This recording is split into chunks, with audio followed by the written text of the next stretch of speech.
sequestration is not the only risk on the horizon right now, and that the budget deal that is forthcoming that will likely replace sequestration also contains substantial risks for housing assistance programs, including programs that serve veterans. First, sequestration. I'm sure you all have heard a lot about this already. The Office of Management and Budget estimates that we're talking about an 8% across-the-board cut beginning in January.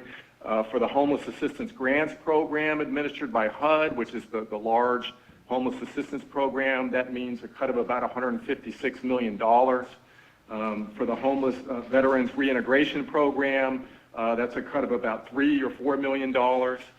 So substantial sums of money would be lost as a result of that.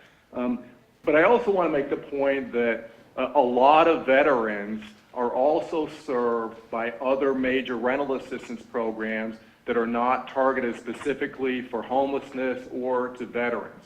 The GAO a few years ago looked at some data and concluded that about 6% of all the households served by federal rental assistance programs include veterans.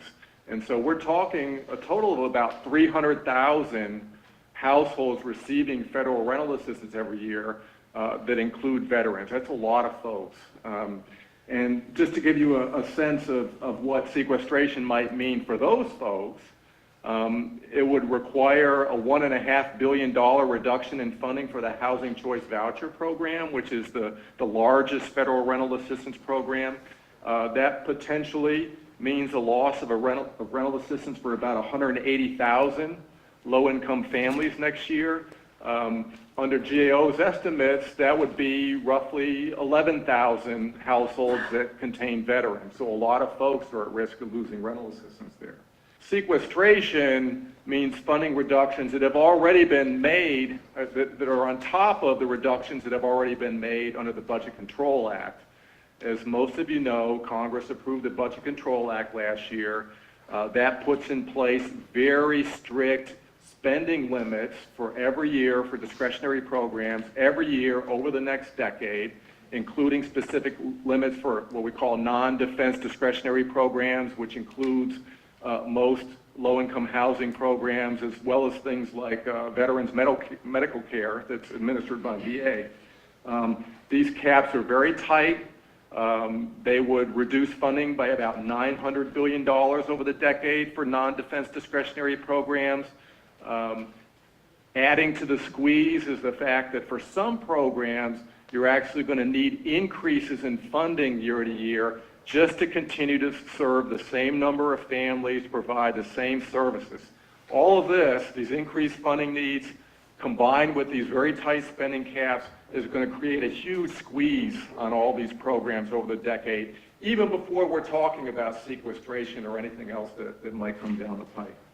Of course, as you all know, over the next several weeks, Congress and the President will attempt to hammer out some kind of deal to reduce the deficit, and this deal will most likely either end or at least delay sequestration.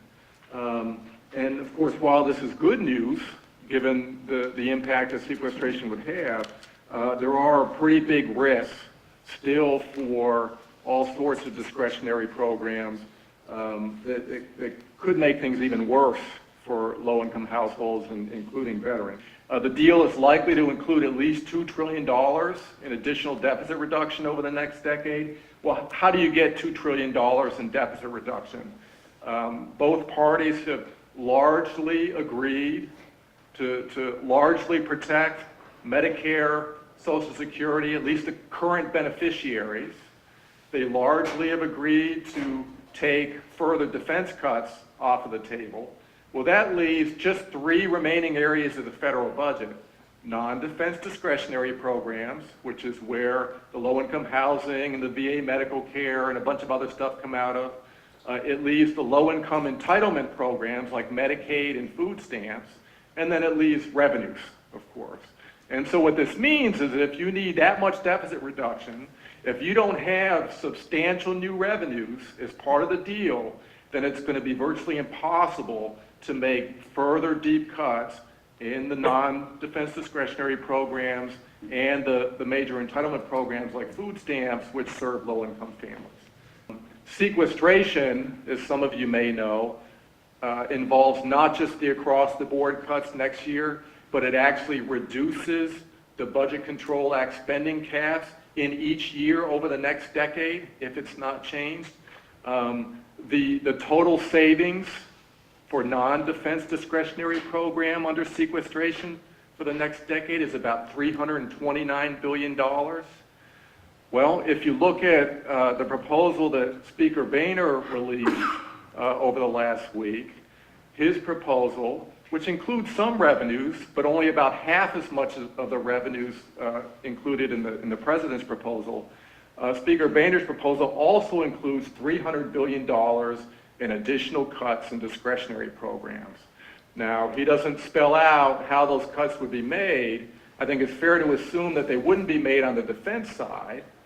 But what that means is that the cuts included for discretionary programs in the Speaker's proposal are nearly as deep as the cuts we see under sequestration over the next decade. And it's straight mathematics. It's because there are not sufficient revenues in the proposal to prevent cuts like that from happening. What should be done about all this? Well, I just want to lay out some principles of deficit reduction that we think are important. One is probably clear by now. Deficit reduction should be balanced in the sense that it has to include substantial new revenues, as well as some savings, probably on the entitlement side would be best.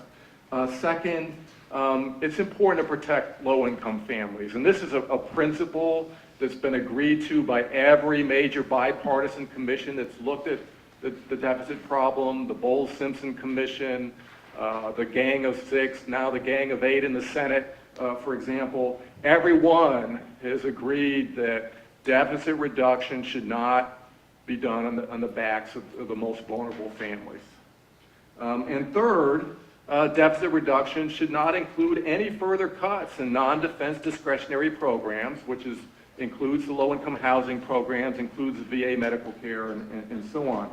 As I said, these programs are already taking a big hit under the spending caps put in place by the Budget Control Act. They've already done more than their fair share in contributing to deficit reduction. We can't afford any more cuts there.